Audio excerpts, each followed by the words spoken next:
जय श्री श्याम दोस्तों, राधे राधे। आज मैं लेके आई हूँ खाटू श्याम बाबा का एक और चमत्कारी उपाय। चलिए वीडियो को शुरू कर लेते हैं। खाटू श्याम बाबा के 21 दिन के उपाय की जानकारी। यह उपाय श्रद्धा, भक्ति और नित्य पूजा के माध्यम से बाबा की कृपा प्राप्त करने तथा जीवन की समस्याओं का समाधान करने हेतु किया जाता है। चलिए विस्तार से मैं आपके साथ यहाँ पे शेयर करती हूँ 21 दिन किस प्रकार से साधना, उपवास, भजन और पूजा पाठ कर किया जाता है। खाटू श्याम बाबा के 21 दिन उपाय का महत्व। खाटू श्याम बाबा को भगवान कृष्ण का कलयुग में अवतार माना जाता है। इनके भक्तों की मान्यता है कि यदि किसी भक्त ने 21 दिन तक निरंतर पूर्ण श्रद्धा एवं नियम पूर्वक पूजा अर्चना की तो बाबा उनकी सभी कष्ट निवारण कर मनोकामनाएं पूरी करते हैं। यह उपाय विशेष तौर पर जीवन की विपत्तियों से उबरने, कर्ज मुक्ति, नौकरी, परीक्षा, व्यापार और पारिवारिक समृद्धि के लिए किया जाता है। तो चलिए बात कर लेते हैं कि और क्या करना है। प्रारंभिक जो तैयारी हमको करनी है वो कैसे करनी है।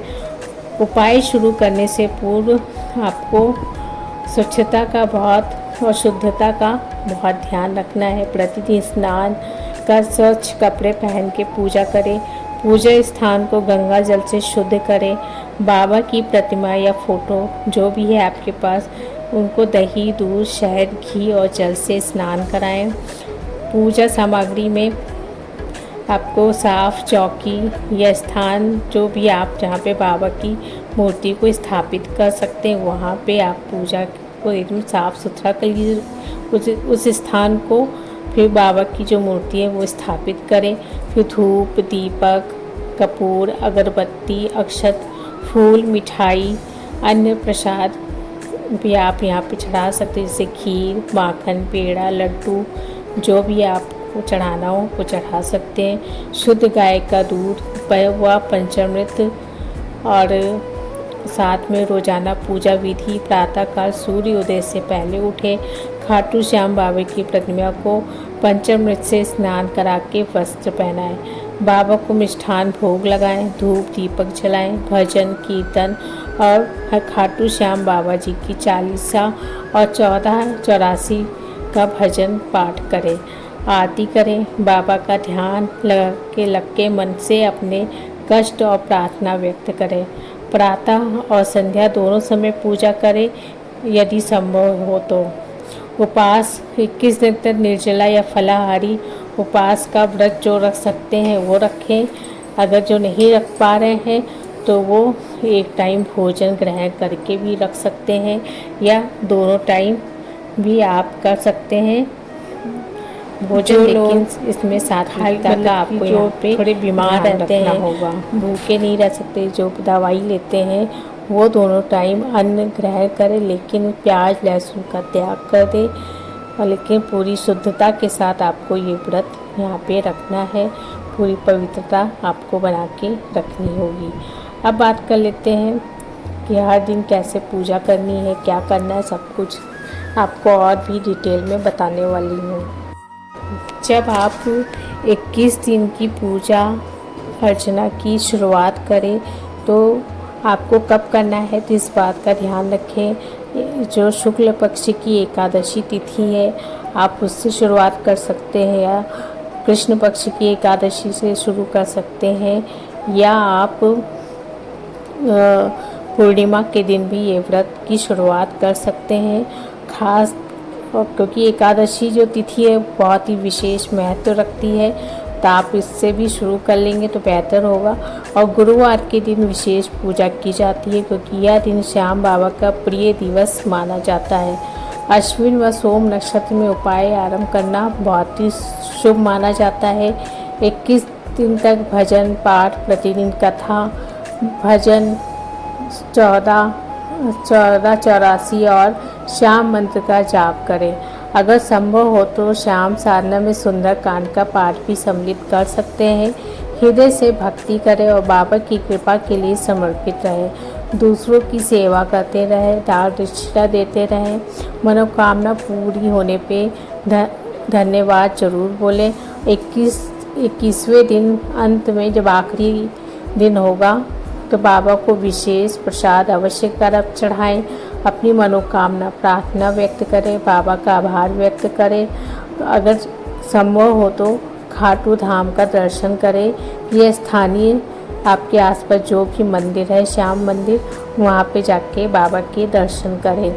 और 21 दिन का उपाय श्रद्धा भक्ति नियम का पालन करने वाला साधना पूजा है, जिसमें बाबा श्याम की पूजा से जीवन के रोग क्लेश जो कर्ज बाधाएं दूर होती हैं, सुख समृद्धि प्राप्त होती है।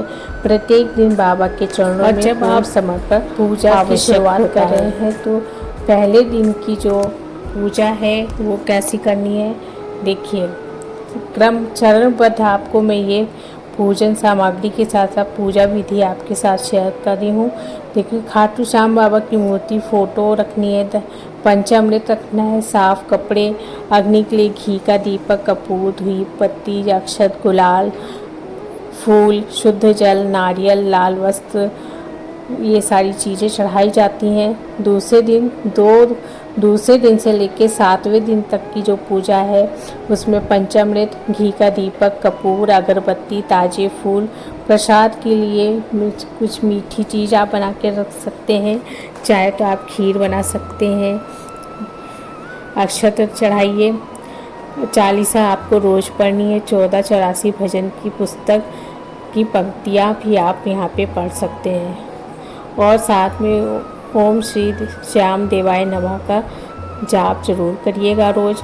फलाहारी सामग्री, फल, मिश्री और 5 तरह के मेवे भी चढ़ा सकते हैं। और 8वें से 14वें दिन की जो पूजा है, देखिए पंचामृत तो रोज़ चढ़ाना है, तो फूल भी रोज़ चढ़ाना है और दीपक भी जलाया जाता है रोज़, अगरबत्ती, कपूर।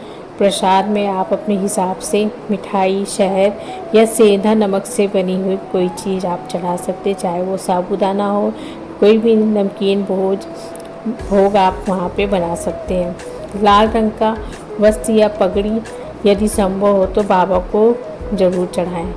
पूजा थाली धातु की होनी चाहिए। त्रिफला या हल्दी ज़रूर भेंट करें बाबा को। और मंत्र का जाप आपको तुलसी की माला से ज़रूर करनी है। तुलसी नहीं है तो रुद्राक्ष की माला से भी आप कर सकते हैं। और 15वें दिन से 21वें दिन तक देखिए, पंचामृत, धूप, दीपक, कपूर, लाल फूल या कोई भी फूल आप चढ़ा सकते हैं। और ये सारी चीज़ें तो आपको करनी है रोज़। साथ में यहाँ पे प्रसाद जो होगा ये शुद्ध मक्खन होना चाहिए, घर का बना हुआ हो तो बहुत ही उत्तम होगा। रसगुल्ला या चढ़ा सकते हैं। चावल भी, अक्षत जो रहता है वो, नारियल, गुलाल, नित्य पूजा का थाल जिसमें बेलपत्र, कुमकुम, चंदन हो। पूजा करने हेतु साफ पानी का बर्तन, चांदी का हो तो ठीक है, नहीं तो जो भी है आपके पास उससे भी आप पूजा कर सकते हैं। पवित्र वस्त्र और साथ में आरती के लिए पुस्तक जो रहती है वो होना चाहिए। पूरे 21 दिन के लिए आपको इस तरीके से पूजा करनी है। और जप और भजन हेतु सुविधाजनक स्थान पे आप रोज़ वहाँ पे कर सकते हैं। और साथ में आपको फलाहार में फल, मेवे, शहद, मिश्री ये रोज़ चढ़ाना है। गरीबों को, ज़रूरतमंद लोगों को दान अवश्य करना है। यह सामग्री चरणबद्ध रूप से उपयोग कर व्यक्ति 21 दिन तक नियमित पूजा व उपाय साधना कर सकते हैं। प्रत्येक चरण में सामग्री की ताजगी और शुद्धता बनी रहनी चाहिए। पूजा सामग्री जैसे पंचामृत, फूल, दीपक आदि रोज़ बदले और ताज़ा चढ़ाएं तो ये ज़्यादा ही बेहतर होगा। वैसे तो ये बहुत ही सरल उपाय है, लेकिन आपको 21 दिन तक नियम से करना है। बहुत ही साधारण सा उपाय मैंने आपके साथ शेयर किया है, करके देखिएगा। खाटू श्याम बाबा आपकी मनोकामना जरूर सुनेंगे। दोस्तों, ये थी के बारे में। खाटू श्याम बाबा पसंद आए तो मेरे चैनल को सब्सक्राइब कर लीजिएगा और कमेंट बॉक्स में जय श्री श्याम हारे के सहारे खाटू श्याम बाबा ज़रूर लिखें। दोस्तों, अगर आपके पास भी कोई खाटू श्याम बाबा की कहानी है या आपकी मनोकामना पूरी हुई है तो वो कहानी आप मेरे साथ शेयर कर सकते हैं। मैं अपने वीडियो में आपके साथ ज़रूर लेके आऊँगी ताकि और भी भक्त मेरे चैनल से जुड़ सके। धन्यवाद।